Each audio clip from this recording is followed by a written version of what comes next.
While reproductive rights is a big issue this fall, the economy is almost always top of mind for voters.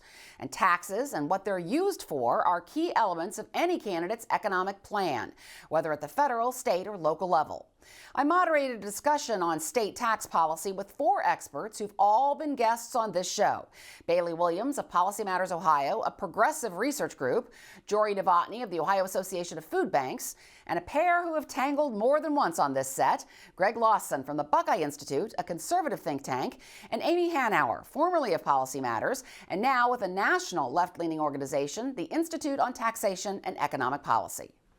I have watched as Ohio has just systematically cut taxes for the wealthiest people and corporations, shifted taxes to lower income taxpayers by cutting the income tax, which is levied according to ability to pay, and shifting to a sales tax, and reduced its ability to invest in the very things that make our economy strong. So it's very hard to watch because I'm looking at other states that are doing good things to make sure that the wealthiest and that corporations pay their fair share, and doing much more as a result to invest in their kids and invest in their families and invest in their communities.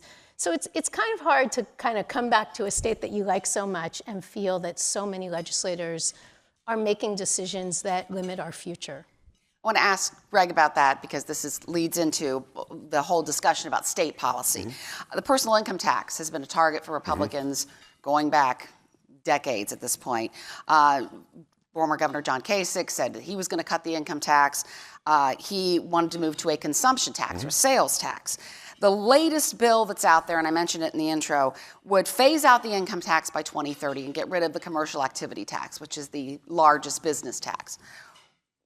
What would be the result of that? Why would we want to do this? Well, I think one thing is we're going to have to be very cautious about how anything remotely like that is done. We've seen states move towards eliminating, say, the income tax. Buckeye Institute's on the record. We're for that, but we're for it in a long-term sense. It needs to have a long glide path. It can't be something that's done short-term. It has to be done with revenue triggers, meaning that if revenue targets aren't hit, you delay some of the tax reform or the cuts so that you don't end up with an unbalanced budget. We have a constitutional provision in Ohio that you have to have a balanced budget, so we can't do what, for example, my home state, I was born in Kansas.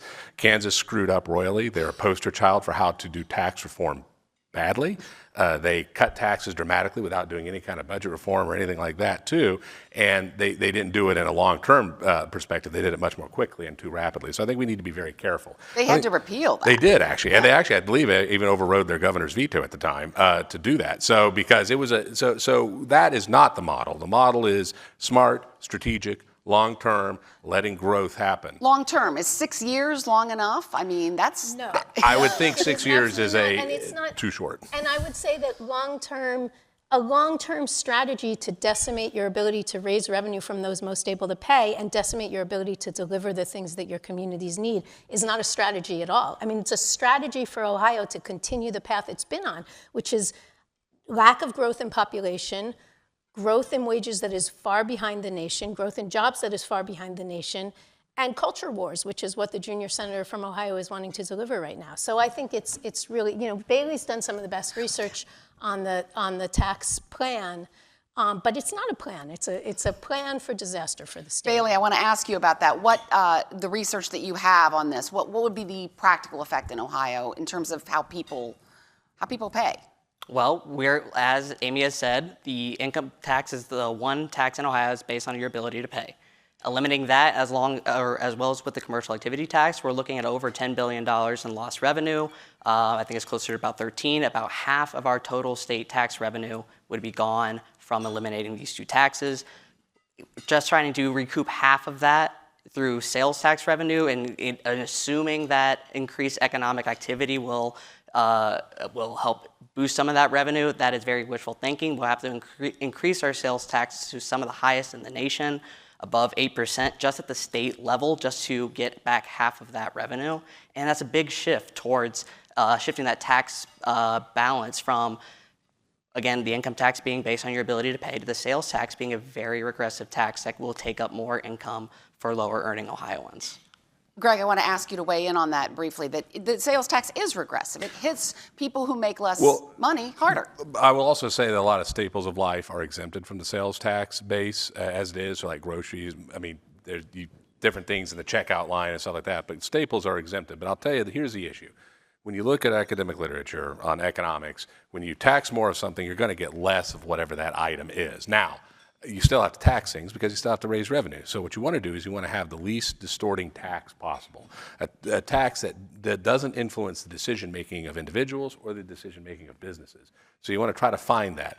A low-rate, broad-based consumption tax makes more sense. One thing Ohio needs to think about, if they're going to get serious about doing something on the income tax side, is they're going to have to eventually look at broadening the sales tax base so that we can ameliorate some of the issues with some of the rate increases. Because I agree, the rate increases that you would have to do to do this in a very short time period would be usurious, doesn't make sense. Plus, counties have piggyback sales taxes, which would make especially anywhere that's on the state border, a problem and stuff like that. So we'd have to do it, but we needed to start thinking about base expansion. You want to tax more or less. If I could just jump in. Well, because pushing or expanding the tax base means that Ohio will have to start taxing things such as groceries, such as things as prescription drugs. So are we really going to ask seniors who are trying to afford their medications or mothers trying to afford their groceries to pay more instead of just having the rich pay a little bit more through income taxation? Well, we have. And I will just piggyback a little bit on what Bailey said. My organization is the Institute on Taxation and Economic Policy, itep.org, and we work with Policy Matters Ohio to do the numbers for the tax plan. It accounts for the items that are exempt from the sales tax, and we still find that it is a massive shift from the wealthiest Ohioans to working class and low-income Ohioans when we shift to a sales tax. So the fact that some things are exempt, great, but it doesn't change the fact that this is a shift from the wealthy who can most afford to pay onto the lowest income. And as Joree said, I guess we'll get into our earned income tax credit and our lack of a child tax credit in Ohio, which so many states are moving to start having. But we just are doing so many things in this state to shift taxes from those most able to pay to those least able to pay and reduce our ability to invest. But there's also another effect here of tax shifting to local communities? Don't they have to start making up for the revenue that they're losing? Well, potentially some, but I'd also say that one of the things that Ohio has not done a very good job of, and this strays a little bit outside tax policy, so I'm not going to go down that rabbit hole too far, but how do we structure local government? How many layers of local government? How many services, duplication of services, various things like that. One thing that I've worked on ever since I've been at Buckeye, and I think is something we need to continue to talk about, is the very structure of local government is very complicated in Ohio, more so than some other states because we're a home rule state. A lot of this goes back to how the state was created, Northwest Ordinance, things like that. But the problem is that because we have so many layers, we have layers of taxation that kind of build upon each other. And the question is, are we always getting the bang for the buck of the services at the local level? I would argue that we haven't done a very good job on the structural basis of things because really the taxes are downstream of the services. People want services, that's true. People are going to want to pay for services. I think that's absolutely correct. But the question is, how much are you paying for those services? If you lower the state income tax, you lower the revenue, and also the other element here is the lowering of money that goes from the local government fund that goes to local governments. Joree, I think you wanted to speak here. I mean, you rely on local governments. Sure, many, of course, broadly, health and human services sector, among many other sectors, among basic needs that we all rely on every day, right? When we talk to food pantry visitors, we surveyed 2,300 food pantry visitors earlier this year about why they're coming to our lines, what are their experience right now. They're telling us about the choices they're making between affording transportation or affording food, affording childcare or affording food. We need revenue to be able to fund affordable childcare for low-wage workers so they can continue to get to work, right? And all of that rolls into a conversation about making sure that we have work that pays long-term. I mean, when I think about a tax base, I'm thinking about we're seeing 1 in 5 to 1 in 4 or more in some places of Ohio of our food pantry visitors that are over 60. They've found themselves in their golden years. They don't have the savings that they expected that would stretch far enough to afford. And when I think about property tax burden on them, sales tax burden on them, we need a base of tax revenue that's going to support services for the life of a population in Ohio that has aged. I think we all want our older adults to live with dignity in place, and that's part of raising adequate revenue to do so. It's been mentioned a couple of times here, the earned income tax credit. I want to talk about that a little bit. And Bailey, I want to ask you, Ohio has a non-refundable earned income tax credit. what's the benefit of having it be refundable? Why do that? Right. So the benefit of having it be refundable is, say if you have a negative or you don't have a tax liability at all, you don't have to pay any tax you've already paid too much through withholdings, whatever the case may be. If it's refundable, you still get the value of that credit through a refund. And that's the best way to ensure that lower income individuals, again, as I mentioned earlier, people who benefit from the standard deduction and other tax credits that lower their tax liability, making sure these credits are refundable gives them the value of that credit. Here in Ohio, our EITC is a 30% non-refundable credit, so it's completely worthless if Ohioans who do not have a tax liability. And it kind of really goes against the entire basis of the EITC when it's trying to give incentives to various people and trying to give them various tax. Why not do that, Greg? Well, I think the first thing is a lot of folks, part of it is we've dropped a lot of people off of the income tax, period. So that's one of the issues is if you're not paying an income tax, which is what it said, so we've lowered it and Amy's dropped gonna folks wanna off. jump in here. But I'd say, look, the federal one is refundable. I think that there probably needs to be some conversations in the child care space. I know those are happening at some level at the General Assembly. So we probably are going to have to talk about that. And depending on how we want to structure something like that, we're going to have to be a little bit careful because unlike the feds, who essentially can kind of monetize debt and do things like that, the state doesn't able to do that. So we're going to have to be careful if we're going to start moving in the direction of making the state income tax or having the refundability there. But if you have a liability, it should be able to zero it out. That's what a non-refundable one does. But again, we have a lot of people that are already off of the income tax rolls. And I think what we probably really need to start focusing on in Ohio too is, and this is why taxation gets so complicated, is it's not just the state level or the federal level, it's the local level too.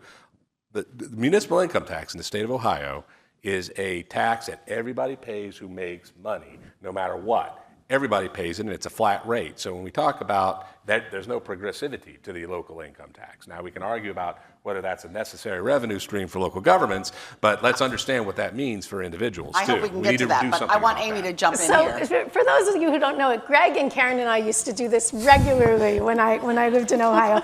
And I have really missed Greg because we enjoy mixing it up. But he's saying some things that I think are a little bit confusing. First of all, one of the good things about the earned income tax credit is it's designed not only to offset income tax payments, but to offset those tax payments, those precise tax payments that Greg is advocating go up that are disproportionately borne by lower income families. So the earned income tax credit doesn't just offset income taxes, it also offsets sales taxes, property taxes, and other more regressive forms of taxation that lower income people pay more of. And that hasn't gone away. Almost every state, earned income tax credits, I was so proud when Ohio passed that, but other states have really leapfrogged us because most of those earned income tax credits at the state level are refundable now, because it doesn't make any sense to say we want to help people work, but we're going to leave out the lowest income people when we do that. And there's a similar debate on the child tax credit. And I'll just say one more thing because Greg mentioned wanting to lower the rates and broaden the base. That's something that anti-tax people always say when they want to shift taxes away from the highest income. They say we're going to lower the rates and broaden the base, but then they don't broaden the base. And we saw that at the federal level with the 2017 tax cuts, that the base wasn't broadened, that 55 profitable corporations paid zero taxes after the passage of that supposedly rate-lowering base broadening. So I will just say one more thing, which is that I think they should. Thank you. I'm going to shake hands. There we go. There's your picture. And I'll just say one more thing. I think it's interesting that Greg wants to be so cautious about the potential costs of refundability of the earned income tax credit, but doesn't want to be cautious about the costs of delivering more and more and more tax cuts every year to the wealthiest Ohioans. I think if we want to be cautious about helping the lowest income Ohioans thrive, we want to be certainly cautious about continuing to reward the wealthiest Ohioans. There's another area where I think you folks agree, the LLC loophole. And that is where LLCs can exempt the first $250,000, $250,000 in income, and then pay a low tax rate on the rest. It costs the state $1 billion a year, approximately. And there doesn't seem to be a whole lot of evidence that it creates jobs. I mean, Bailey, have you seen any evidence of that? Nope, not in our research here. There's really no good excuse for it, in my opinion. So yeah, let's look that costing us $1 billion. That could help us pass a completely refundable child tax credit. That could help us fund a refundable EITC at 10% 4 times. We could do that with this money, and it's a much better investment in working in everyday Ohioans. Greg, why not? Why do we have this loophole? The idea is that it was meant to be for small business owners to be able to get to, because you see that they can make investments back, hire people, do things like that. I'm not sure that it's as well targeted as it should be. That's basically what we're hearing here.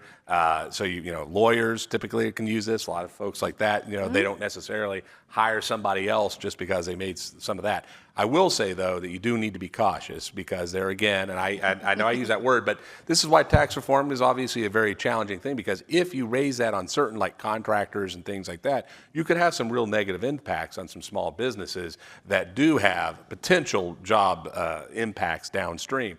One thing I think that if you're going to move towards this income tax elimination idea, like some members of the General Assembly are pushing for, you would, at some point, you wouldn't even need to have the small quote-unquote business loophole, because you have no income tax. So you would probably want to reduce things as you phase it out. So I'd be careful about trying to jack it up as you're phasing down the income tax as well, because at some point that doesn't make sense to do it that way.